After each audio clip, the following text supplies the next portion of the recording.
السلام عليكم، كنتمنى تكونوا بخير وعلى خير. في الحصه ديال اليوم غنحاولوا نتعلموا ما امكن كيفاش تحدد مجموعه التعريف. بطبيعه الحال كاملين كنعرفوا الاهميه ديال مجموعه التعريف، سواء في الفروض سواء في الامتحانات الوطنيه، اللي يكون اكيد انك غادي تلقاه في الامتحان الوطني. هو اول سؤال غالبا كيتحط في لي فونكسيون، ولا كانت الجواب ديالك على دومين دو ديفينيسيون غلط، هذا مشكل كبير. يعني ربما الفونكسيون كامله تمشي لك غلطه.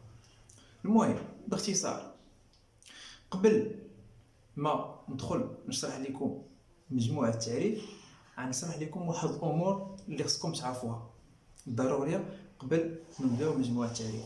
شنو هي؟ في الرياضيات بصفه عامه خصك تعرف واحد الحاجه، ان دائما ما بداخل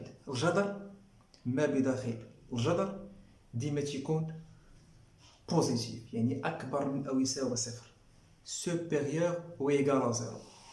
ديما يعني يستحيل انك تلقى ما بداخل لاغاسين يعني نيجاتيف، يكون يعني سالب.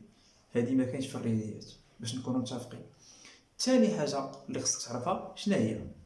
هو انه دائما يعني الدينوميناتور المقام خصو يكون ديما كيخالف صفر. ما عمرك ما تلقى في المقام كيساوي صفر، خصو يكون ديما كيخالف صفر.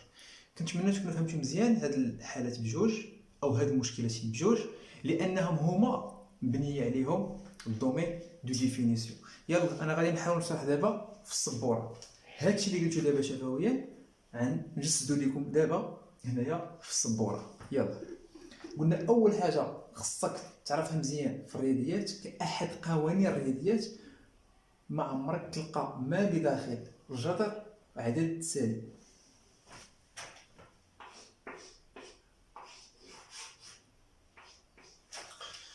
شنو نقصد هادشي هذا؟ ديما هذا هو الغاسي، ديما هادشي اللي وسطو خص يكون ديما سوبيريور او ايغال زيرو، خص يكون ديما اكبر من او يساوي صفر، خص يكون ديما بوزيتيف. مستحيل تلقى ما بداخل الجذر un nombre négatif. Impossible de trouver ça. أو مثلا هذه racine de moins 3 ديما عقل مزيان. هذه قلنا أول حاجة هو أنه دائما ما بداخل الغاسين خص يكون supérieur ou égal à zéro، بصفة عامة خص يكون موجب. ثاني حاجة اللي هو الدينوميناتور، يعني المقام. اللي تكون عندك فراكسيون، من تيكون عندك فراكسيون يعني عندك كسر، شي حاجه مقسومه على شي حاجه، ديما خص هذا اللي هو المقام خص يكون ديما كيخالف الصفر. مستحيل المقام يكون منعدم، خص يكون ديما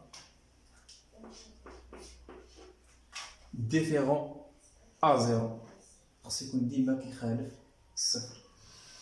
كنتمنى مزيان انكم تكونوا فهمتوا هاد المشكلتين اللي كاين في الرياضيات. غادي نشرح لكم دابا كيفاش تحدد مجموعه التعريف.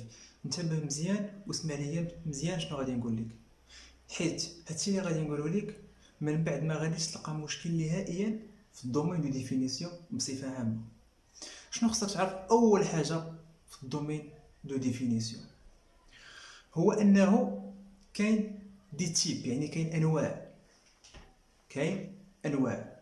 النوع الاول في لي فونكسيون هو كيتسمى لي فونكسيون بولينوميال، يعني الدوال الحدوديه. اون فوا ملي كتطلب منك السؤال ديال انك تحدد مجموعه تعريف، كضرب طله داك التيتيزه كيفاش دايره. الا بانت لك فونكسيون بولينوميال اوتوماتيكمون كتعطيها ار، دي اف ديالها يعني الدومين دو ديفينيسيون ديالها هي ار. الا ضربتي طله وبان ليك تيب الثاني كيتسموا لي فونكسيون غاسيونيل. يعني شنو لي فونكسيون غاسيونيل؟ يعني دوال كسريه او دوال جذريه شنو غادي نسميوها. يعني كتكون هي البسط على المقام. شنو كدير؟ شنو هي الدومين دو ديفينيسيون ديالها؟ كتاخد المقام خصو يكون ديفيرون ا زيرو، خصو يكون تيخالف الصفر. troisième type كيتسموا لي فونكسيون غاسين، يعني الدوال اللي فيهم الغاسين فيهم داك الجذر. شنو كدير ليها؟ اين فوا كضرب طله وكتبان لك داك الفونكسيون غاسين، كتمشي لداك الجذر، داك خونا الجذر، كتمشي داكشي اللي هو وسطو خصو يكون اكبر من او يساوي صفر. يلا اول تيب ديال لي فونكسيون اللي خصك تعرف هما لي فونكسيون بولينوميال، يعني الدوال الحدوديه. شي واحد فيكم يقول لي استاذ شنو كتقصد بهاد الدوال الحدوديه؟ بكل بساطه الدوال الحدوديه او حدوديه بصفه عامه هي اللي كتكتب على شكل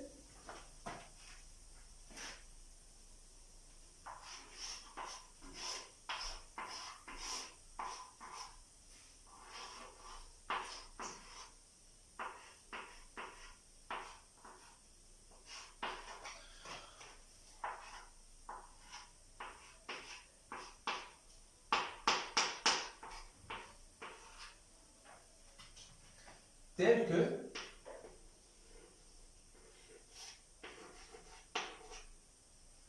n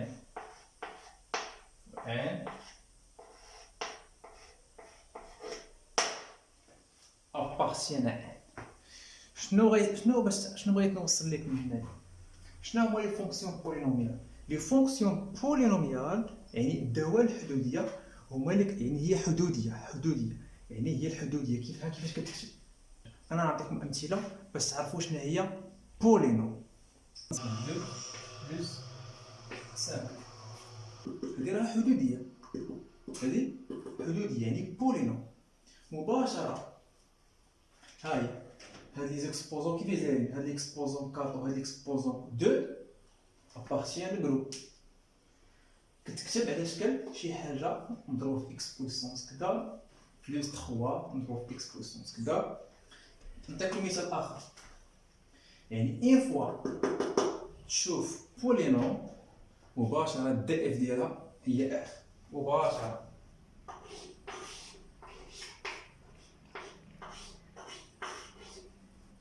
تشوف بولينوم الدي اف لصق لها اف، غتفهم مزيان شنو تندير. عاد تبع معايا. نعطيكم مثال اخر، عندك اسيدي جي دو اكس 3 اكس بويسونس 2 بلس 1. هادي راها بولينوم، هادي راها بولينوم مباشرة. شنو هو الدي اف ديالها؟ عفوا الدي عندنا هنا جي، يعني دي جي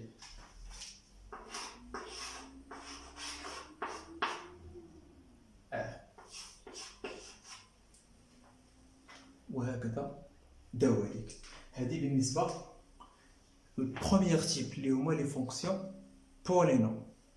فيما تشوف بولينوم دي اف ديالها هي ار مباشره.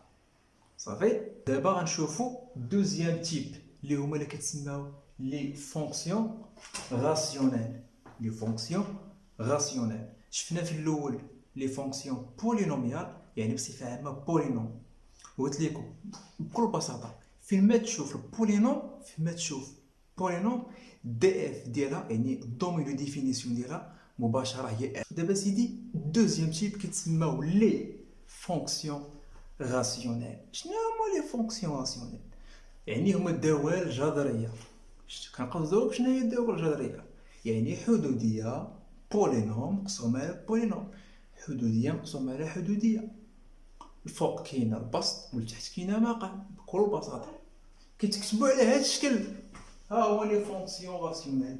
ها كيفاش كيتكتبوا على هذا الشكل هذا. اف دو اكس ايكال بي دو اكس سور كو دو اكس. يعني الفونكسيون هذه كتسمى فونكسيون راسيونيل. بوركوا؟ tout simplement parce que عندنا بولينوم سور بولينوم. هذه كيفاش كدير ليها؟ بكل بساطه فين ما كتشوف فونكسيون راسيونيل، كيفاش غدير تحدد الدي اف ديالها. ما تفكرش بزاف، مباشره كتمشي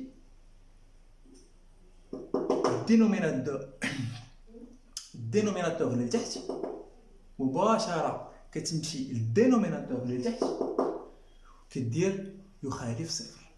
تاخذ هادشي اللي هنا هذا كديرو يخالف صفر.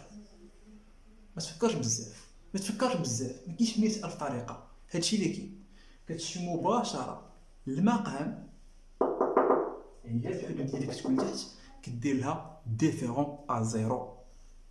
انتبه معايا بطبيعه الحال مع احترام المنهجيه بحال هادي. دابا مطلوب منا الدي اف ديال هاد الفونكسيون هادي. ها كيفاش كتخرجها؟ كدير دي اف بطبيعه الحال، كتفتح واحد اللعبه،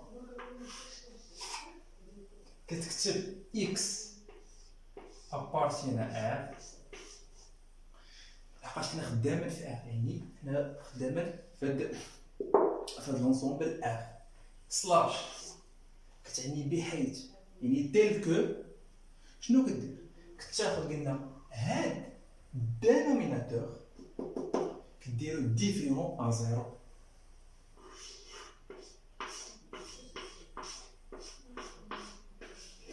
وكتسد اللعبه ديالك بكل بساطه.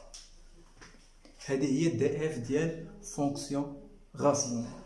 كتكون عندك فونكسيون راسيونيل يعني عندك بسط ومقام، يعني حدوديه، كتمشي داكشي اللي تحت كتشدو كديرو ديفيرون ا زيرو.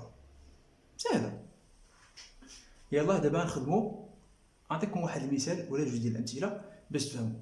دابا انا في هذه الحصه هذه، في هذه البروميير بارتي، هذا الفيديو هذا كنعلمكم كيفاش، يعني كنوريك شنو هي مجموعه التعريف، كيفاش كتخرجها. ومن بعد يعني في الفيديو الجاي غنخدموا امثله كيفاش تخرج، غنخدموا واحد الحالات بزاف، يعني باش اي حاله طحتي فيها في الامتحان الوطني غير تخرجها ما تخمخمش. اكزامبل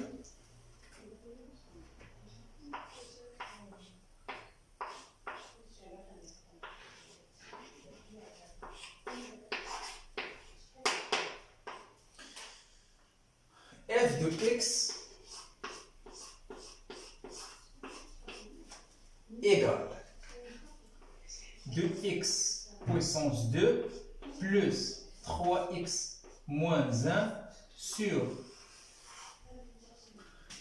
x moins 3. Tout simplement, qu'est-ce qu'on va faire là-bas? On va déterminer le domaine de définition de cette fonction. On détermine le domaine de définition, tout simplement. On détermine le domaine de définition.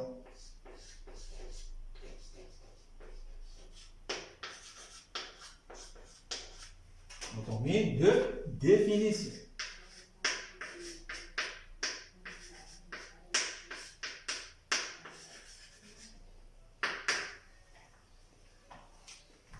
Donc, df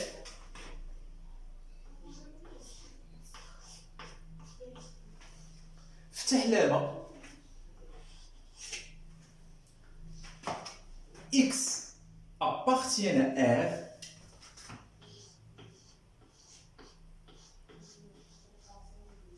tel que سلاش tel que كتعني tel que بحيث. شنو قلت لكم كنديرو؟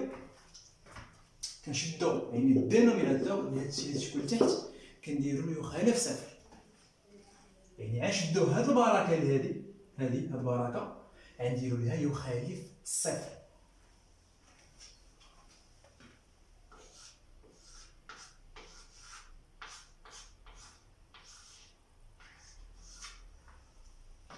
مزيان.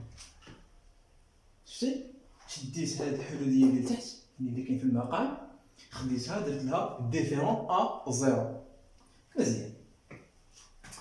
دابا نكملو الخدمه ديالنا. داف اكس ابارتين ا سلاش، هذه كتعامل معها بحال اللي كتحل معادله، ايكواسيون دو بروميير دوغري، بحال اللي كتحل معادله من الدرجه الاولى، بحال اللي كتعامل معها راها معادله من الدرجه الاولى. x moins 3 différent à 0 égale à quoi? C'est-à-dire quoi? C'est-à-dire x égale 3.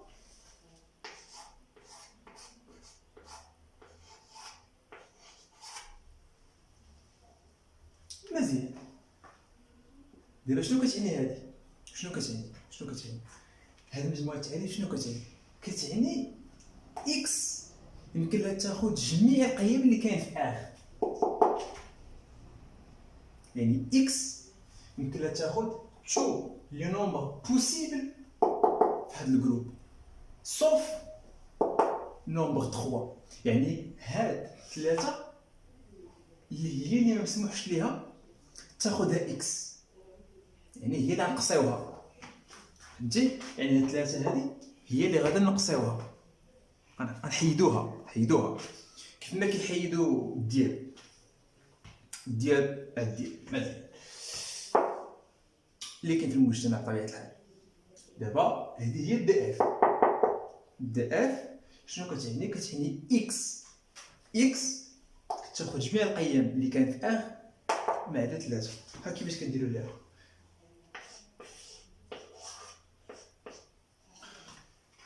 يعني ار شنو هي هي ار، يعني كاع الاعداد يمكن لها تاخذ ار، يمكن لها تاخذها ار باستثناء 3.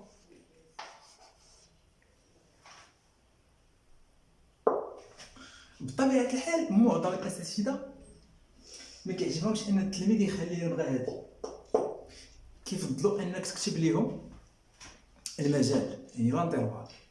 يعني من الاحسن تكتب لهم لانترفال. وحتى في الامتحان الوطني ممكن تكتب تخلي هذه راه صحيحه 100%، ولكن من الاحسن تكتب لانترفال باش تاخذ النقطه ديالك كامله. كيفاش غنديرو نكتبوا هذه علاش كلانترفال؟ حنا شنو قلنا ار قلنا هي جميع الاعداد الحقيقيه، يعني من موال لانفيني حتى لبلوس لانفيني ما عدا 3. نومبر 3 هو اللي ما كاينش في الدومين دو ديفينيسيون. كيفاش غنديروا لها نكتبوا على شكل المجال؟ ها كيفاش كنديروا لها؟ نفترضوا انك زيد انت ما عرفتش، ها كيفاش غادي دير لها؟ استعان بواحد المستقيم ار هي موال لانفيني بلوس لانفيني،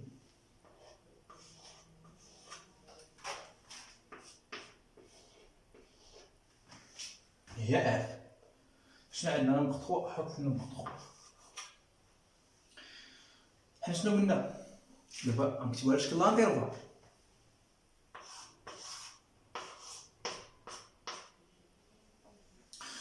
لانترفال كيبدا من موال لانفيني. كتب موال لانفيني. شوف مزيان، ديما البورن من جهه موال لانفيني و بلوس لانفيني ديما تيكون اوفير، ديما. صافي. موال لانفيني شنو عندنا؟ 3. حط 3. دابا هنا البورن من جهه 3 كيفاش غيكون؟ مسدود ولا مفتوح؟ شوف معايا مزيان، شوف معايا دابا هنايا. شنو كتعني هادي؟ كتعني ان هاد شنو كتعني ان اكس يمكن لها تاخذ جميع القيم ما عدا 3. يعني شنو خصنا نديرو 3؟ غنقصيوها. ملي تنقصيو شي حاجه اش كنديرو ليها؟ تنقلبو، يعني كنفتحو البور بحال هكا. اش كيعني دابا هذا؟ كيعني ان 3 راه ما كايناش في المجال. صافي. كون زديت البورن يعني 3 راه كاين تماك، كاين في المجال كاين. ولكن بما اننا فتحنا هذا البورن هذا كيعني ان 3 ما كاينش في المجال، يعني ما كاينش في مجموعه التعريف. وديما كنسدو المجال بواحد الانيون بطبيعه الحال 3 بلس انفيني. وكما قلت لكم ديما بلس انفيني تيكون البورون اوفر. كنتمنى تكونوا فهمتوا هاد ليكزامبل اللي عطيتكم في هاد لو تيب ديال فونكسيون راسيونيل. بطبيعه الحال غنخدموا امثله باش ما يبقاش عندكم مشكل نهائيا في مجموعه التعريف. كنتمنى تكونوا فهمتوا الدوزيام تيب بطبيعه الحال اللي هو لي فونكسيون راسيونيل، والبروميير تيب اللي شلنا ايضا ديال لي فونكسيون بولينوميال. دابا غندوزو تروازيام تيب. يلا دابا غنبداو تروازيام تيب اللي هما لي فونكسيون غاسين. كما قلت لكم عقلوا مزيان على 3 وركزوا ليا بالضبط على التيب الثاني و تروازيام تيب، يعني لي فونكسيون راسيونيل و لي فونكسيون غاسين. مازال لي فونكسيون بولينوميال ساهلين هذوك، راه غير تشوف بولينوم تعطيه ار. عقل مزيان على لي فونكسيون راسيونيل، سير اوتوماتيكمون الدينوميناتور خدو دير ديفيرون ا زيرو. دابا غنجيو كيفاش كنحددو مجموعه التعريف ديال لي فونكسيون غاسين بكل بساطه. فاشنو كدير؟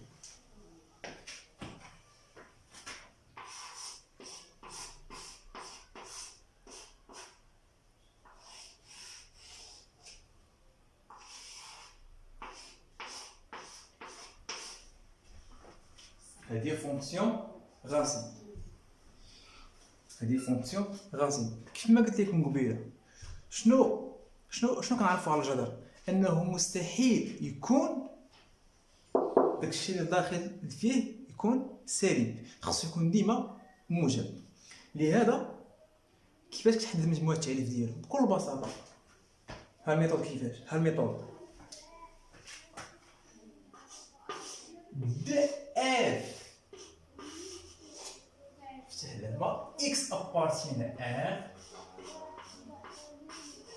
سلاش نفس خدمه، مي تاخذ هادشي اللي كتمشي للجدر، هذا هو الجدر، كتمشي للداخل ديالو كتاخذو كدير، كتمشي للداخل ديالو الداخل شوف فيه مزيان الداخل ماشي ولا كتمشي للداخل ديالو خصو يكون اكبر من او يساوي صفر.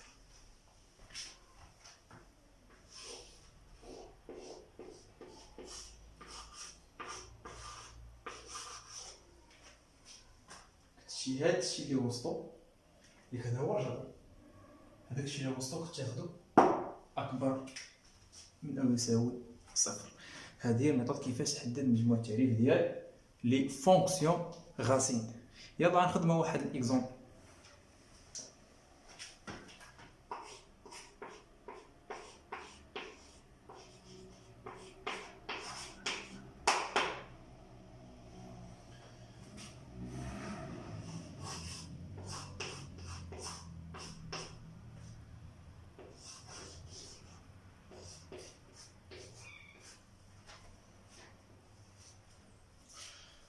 هذه دابا فونكسيون غاسين،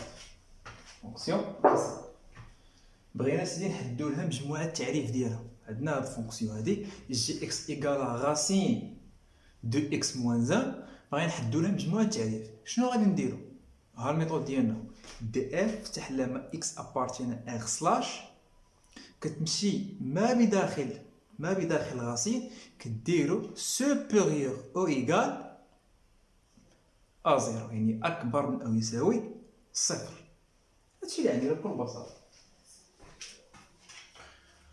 دونك دي عندك دير دي اف دير دي جي، الحرف اللي عندك هنا عطاك الفونكسيون دي، عطاك اش دير دي اش، عطاك فونكسيون سماها اف دير دي اف، سما الفونكسيون جي دير دي جي، سما الفونكسيون علال دير دي علال. عندك دير ديما اف، رد بالك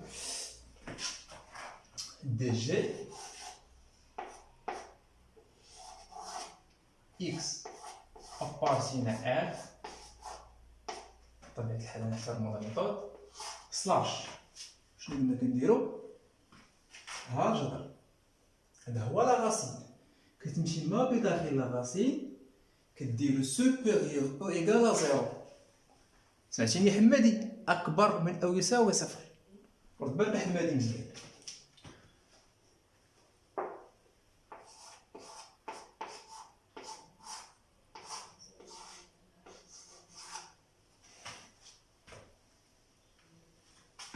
بكل بساطه دابا غنكملو الخدمه ديالنا، متخليش خدمتك ناقصه.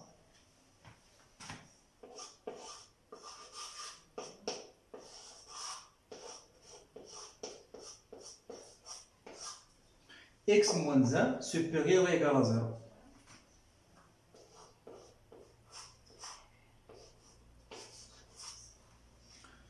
Voilà. Donc, x supérieur ou égal à 1 كتكتبها على شكل مجال. رد بالك مزيان، كتكتبها على شكل انترفال، على شكل مجال. ربما كاين فيكم اللي ما غاديش يعرف كيفاش يكتب هادشي على شكل مجال. دي جي إيكال شنو عندك هنا؟ إكس كبر من واحد.